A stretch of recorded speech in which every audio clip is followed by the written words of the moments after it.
Mon enfant, tu n'es pas tombé sur ceci par hasard. Tu ne faisais pas défiler ton écran distraitement quand tes yeux se sont posés ici. Quelque chose en toi a reconnu quelque chose dans ces mots avant même que ton esprit n'ait eu le temps de rattraper ce ressenti.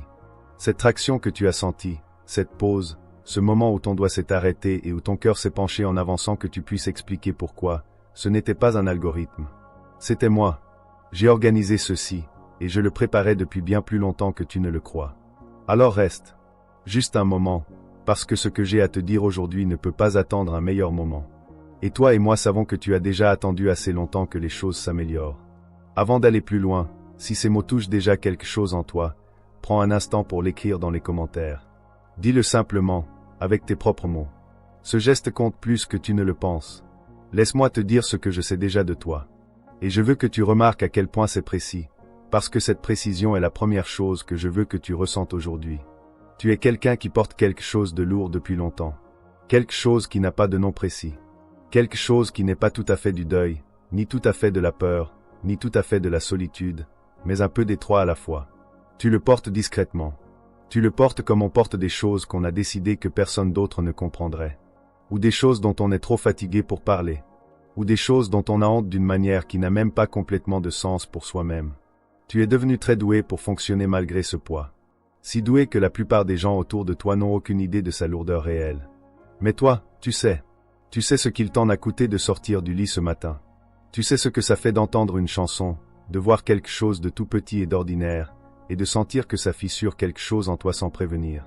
Tu sais ce que c'est de te tenir au milieu de ta vie, cette vie qui, vue de l'extérieur, semble aller bien, voire bien mieux que bien, et de ressentir un vide en dessous que ni l'activité, ni la distraction, ni la réussite ne parviennent à combler.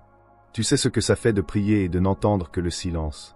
Et de te demander si ce silence signifie que je suis loin, ou que tu t'y prends mal, ou que tu t'es en quelque sorte disqualifié du genre de réponse que tu demandes. J'entends tout cela. J'entends les prières articulées et celles qui ne le sont pas. J'entends celles qui ne sont que des soupirs. J'entends celles qui ne sont que des larmes tombant dans une voiture garée où personne ne peut te voir. J'entends celles que tu as abandonnées à mi-chemin parce que les mots ont cessé de venir et que tu étais trop fatigué pour continuer à travers le silence. Chacune d'elles m'a atteint. Chacune, sans exception. Voici ce que j'ai besoin que tu comprennes avant toute chose. Tu n'as pas été oublié. Je sais que ça peut sembler simple. Je sais que ton esprit voudra peut-être passer rapidement à autre chose, aller vers la partie où quelque chose est promis ou expliqué.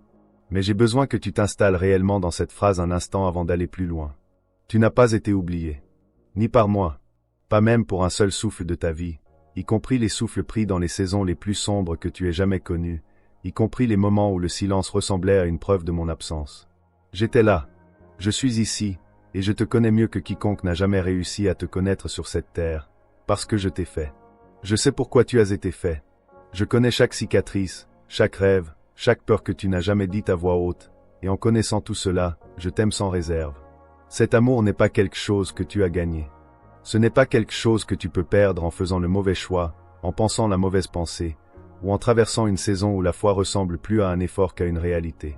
Mon amour pour toi ne dépend pas de ta performance. Ce n'est pas une récompense pour tes meilleurs jours. C'est un fait sur qui tu es pour moi, permanente et inébranlable.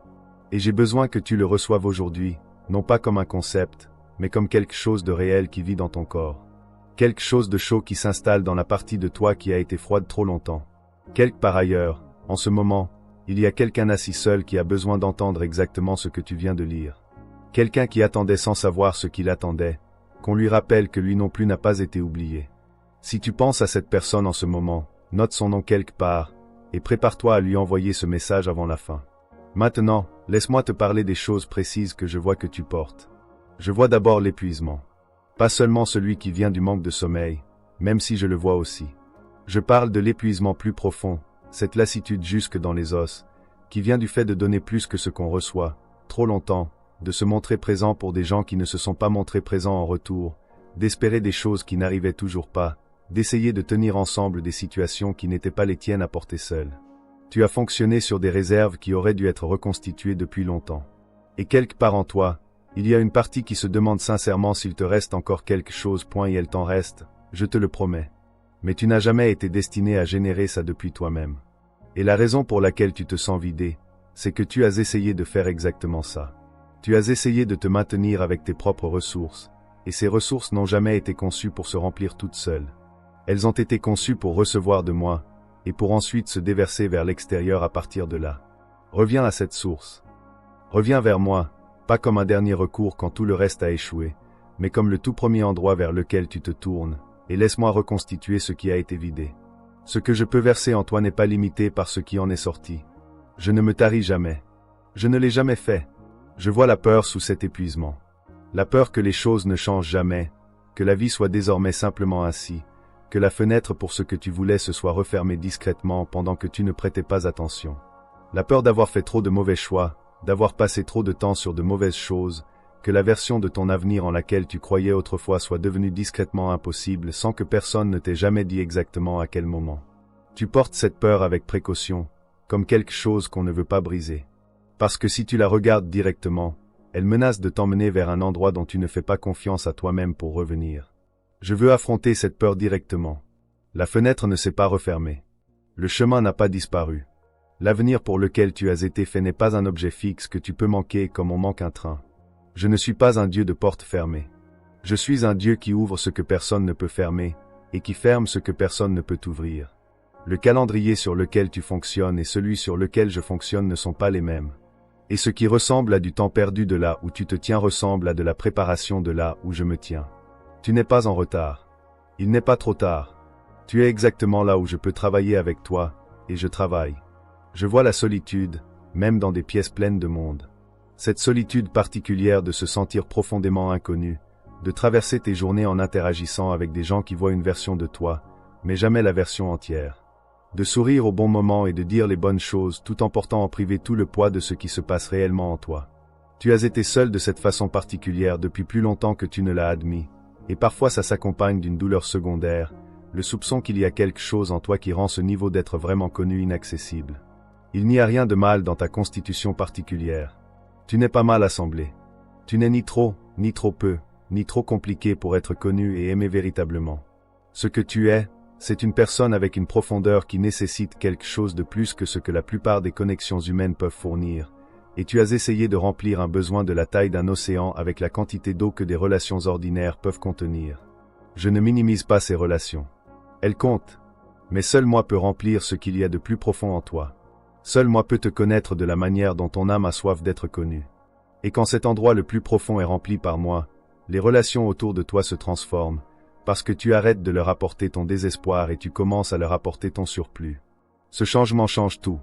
Je vois la honte, cette honte tranquille et installée, née des choses que tu as faites ou que tu n'as pas su faire, et que tu as décidé qu'elle te plaçait hors de portée des meilleures choses. Tu as construit sur toi-même un récit qui inclut un verdict que tu rends dans les petites heures du matin quand tout est calme et que les défenses sont baissées. Un verdict qui dit que tu mérites moins que ce que tu montres. Tu as accepté ce verdict avec une résignation qui ressemble à de l'humilité de l'extérieur, mais qui est en réalité une blessure. Et tu as vécu plus petit que ce pour quoi tu as été fait, parce qu'une partie de toi a décidé que la version réduite était ce que tu avais mérité. Je veux parler par-dessus ce verdict, pas autour, par-dessus, avec autorité. Il est faux. Pas dans un sens motivationnel, pas dans le sens de quelqu'un qui essaie de te faire sentir mieux avec des mots qui se dissolvent sous la pression. Faux dans le sens où il contredit ce qui est réellement vrai. Et ce qui est réellement vrai, c'est ceci, le prix pour tout ce que tu as fait et tout ce que tu as laissé de côté a été payé entièrement. Pas partiellement, pas conditionnellement, entièrement. Ce qui signifie que le verdict que la honte a rendu dans le silence de tes moments les plus privés fonctionne avec une monnaie qui ne s'applique plus à toi. Tu n'es pas ce que tu as fait. Tu n'es pas la somme de tes pires décisions ni de tes plus grands échecs. Tu es mon enfant, lavé, pleinement reçu, me tenant devant dans une justice que tu n'as pas gagnée, mais que je t'ai donnée librement parce que je voulais que tu l'aies. Reçois ceci. Laisse-le entrer dans les endroits que la honte occupait et la déloger. Tu n'as pas été fait pour être petit. Tu n'as pas été fait pour vivre sous un verdict qui contredit ce que je dis sur ta vie. Tu as été fait pour marcher dans la plénitude de qui tu es en moi. Et c'est le moment. Je veux nommer quelque chose qui t'arrive et pour lequel je ne pense pas que tu aies eu les mots. Il y a eu une voix dans ta vie, discrète et constante, qui a réécrit l'histoire de qui tu es. Elle ne s'annonce pas comme une voix. Elle se présente comme une vérité évidente. Elle ressemble à tes propres pensées. Elle dit des choses comme « c'est juste qui tu es, c'est juste comme ta vie fonctionne, les gens comme toi n'ont pas accès aux choses que d'autres ont. Tu en as vu la preuve. Regarde le schéma, regarde l'historique, Regarde combien de fois tu as cru que quelque chose allait changer et ça n'a pas changé. Cette voix n'est pas la tienne. Ce n'est pas la mienne non plus. C'est la voix d'un ennemi qui a très tôt compris que s'il pouvait te faire adopter ses accusations comme tes propres conclusions, il n'aurait plus à te combattre de l'extérieur. Tu te combattrais toi-même. J'ai besoin que tu entendes ceci avec le même poids que n'importe quoi d'autre que je dis. Cette voix t'a menti. Le schéma qu'elle pointe comme preuve de ta limite n'est pas la preuve de ta limite. C'est la preuve d'une guerre qui a été menée sur ta vie précisément à cause de ce qu'il y a en toi. Précisément à cause de ce que j'y ai déposé. Tu ne perds pas. Je sais que ça en a l'impression. Je sais que les pertes ont été réelles et que les revers ont été réels. Mais perdre une bataille n'est pas la même chose que perdre une guerre, et la guerre n'est pas perdue. Je suis dans cette guerre avec toi. J'ai toujours été dans cette guerre avec toi, et il n'y a jamais eu un seul moment où j'ai regardé ta situation et conclu qu'elle était trop compromise. Ce que je vois quand je regarde ta situation, c'est un territoire qui t'appartient encore, contesté par un ennemi déjà vaincu dans le domaine qui compte le plus. Ma victoire n'était pas symbolique. Elle était réelle, totale, et ses effets sont disponibles pour toi en ce moment précis, dans la circonstance spécifique où tu te trouves, dans le combat précis qui t'use. Tiens-toi dans ce fait, pas dans le sentiment de force qui peut ou non venir. Tiens-toi dans le fait. Le fait est plus solide que le sentiment ne le sera jamais. Et pendant que tu t'y tiens, quelque chose dans le domaine invisible se déplace, parce qu'un ennemi qui gagnait par la tromperie perd son terrain au moment où la tromperie est nommée. Tu es en train de la nommer maintenant, en recevant ce que je te dis. Ça compte plus que tu ne le sais. Il y a aussi quelque chose que je veux dire à la partie de toi qui pleure discrètement une version de ta vie qui n'a pas eu lieu. La relation qui s'est terminée. L'opportunité qui s'est refermée. La saison de santé, de stabilité ou de joie qui est arrivée puis repartie avant que tu ne sois prêt à la laisser partir. La version de toi qui existait avant que quelque chose n'arrive et ne change tout. Le deuil est réel. Je ne suis pas pressé de te faire dépasser ça avant que tu ne l'aies véritablement traversé. Mais je veux m'asseoir avec toi dedans assez longtemps pour dire ceci. Rien de ce qui comptait n'a été définitivement perdu. Des choses se sont terminées, oui. Des portes se sont fermées, oui. Mais je suis le Dieu qui ne gaspille rien, et j'ai tissé les fils de ce que tu as perdu en quelque chose qui aura du sens pour toi plus tard. Les chapitres douloureux ne sont pas des ratures dans ton histoire. Ce sont des chapitres, et l'histoire est encore en train de s'écrire. Maintenant, je veux parler de la situation que tu portes en ce moment et qui te semble la plus bloquée. Celle pour laquelle tu as prié tant de fois que tu as presque cessé de pouvoir prier fraîchement, parce que chaque prière commence à ressembler à la précédente. Et tu te demandes si cette répétition me lasse comme elle te lasse toi. Ce n'est pas le cas. Ramène-la-moi encore. Ramène-la-moi 100 fois de plus si cette saison le demande. Je ne suis pas épuisé par ton besoin. Je suis touché par lui. Chaque fois que tu m'apportes cette situation, tu accomplis un acte de foi, déclarant que tu crois que je suis capable et présent même quand rien devant toi n'a encore changé. Cet acte de foi n'est pas gaspillé. Ce n'est pas mécanique. C'est la preuve de quelque chose de vivant en toi que l'ennemi a travaillé très fort pour éteindre, et qui ne s'est pas éteint. La situation n'est pas oubliée. Je ne suis pas passé à autre chose, ni décidé que c'était trop compliqué, ni conclu que la fenêtre pour intervenir était fermée. Je suis dedans avec toi. Chaque personne impliquée, chaque porte connectée, chaque circonstance qui nourrit cette situation est à ma portée. Je travaille de manières qui ne te sont pas encore visibles, ce qui n'est pas la même chose que ne pas travailler du tout. Fais confiance au processus, même quand le processus ressemble au silence. Le silence n'est pas une absence. Le silence est souvent l'endroit où se déroule la préparation la plus importante. Je veux aussi te dire quelque chose sur les gens qui t'ont blessé, ceux dont les choix t'ont coûté cher d'une manière qui remonte encore dans ton corps quand certaines choses se produisent, dans ce resserrement de ta poitrine, dans ce recul face à ce qui te rappelle ce qui s'est passé, dans la façon dont certains mots ou certains ton portent encore le poids de ce que quelqu'un a fait il y a longtemps. Je ne vais pas te dire que ce qu'ils ont fait n'était pas réel ou pas grave. Ça l'était, et le coup a été réel, et j'ai tout vu. Mais j'ai besoin que tu entendes ceci. Porter ce qu'ils ont fait ne fait que te blesser toi. La blessure est devenue une prison, et la chose terrible avec cette prison en particulier, c'est que celui qui t'y a enfermé vit souvent librement pendant que toi tu restes à l'intérieur. Le pardon n'est pas une absolution pour eux. C'est la clé de ta propre porte. C'est l'acte qui dit « J'ai fini de laisser ce qui m'est arrivé déterminer la taille de mon avenir. » Et je ne te demande pas de fabriquer ça avec ta propre force. Je te demande de me l'apporter et de me laisser faire en toi ce que seul moi peux faire. La liberté de l'autre côté de ça n'est pas une petite chose. C'est l'une des choses les plus importantes que je ferai jamais dans ta vie. Voici ce que je veux que tu fasses maintenant. 3 choses, précises et réelles, pas abstraites. La première, dis ceci à voix haute si tu le peux. Sinon, dis-le dans ton cœur, ou je l'entendrai tout aussi clairement. Dis, j'ai fini de porter ça seul. J'ouvre mes mains. Je reçois ce que tu as pour moi aujourd'hui. Je suis à toi.